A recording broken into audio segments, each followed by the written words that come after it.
মুন্সিগঞ্জের হাসারায় ঢাকা মাও এক্সপ্রেসওয়েতে বাস ও ট্রাকের সংঘর্ষে প্রাণ হারিয়েছে 4 জন, আহত হয়েছেন অন্তত 16 জন। গত রাত 3টার দিকে হাসারা ব্রিজ 2 এর মধ্যবর্তী স্থানে এই দুর্ঘটনা ঘটে। পুলিশ ও ফায়ার সার্ভিস জানায়, যশোর থেকে ঢাকাগামী হামদান পরিবহনের একটি কোচ চলন্ত ট্রাকের পেছনে ধাক্কা দিলে উভয় যান নিয়ন্ত্রণ হারিয়ে রেলিংয়ে আছড়ে পড়ে। ঘটনাস্থলে মারা যায় 2 জন। খবর পেয়ে শ্রীনগর ফায়ার সার্ভিস কর্মীরা দ্রুত পৌঁছে আহতদের উদ্ধার করে হাসপাতালে পাঠান।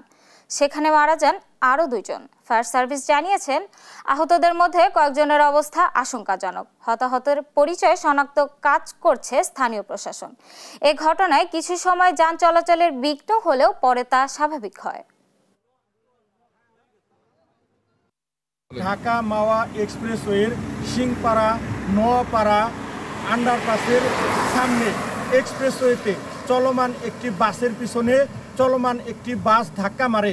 ফলে ঘটনাস্থলেই 2 জন মারা যায়, হাসপাতালে 2 জন মারা যায়, বেশ কয়েকজন আহত হয়। আহতদেরকে উদ্ধার করে শ্রীনগর ফায়ার স্টেশন উন্নত চিকিৎসার জন্য ঢাকায় প্রেরণ করেছে।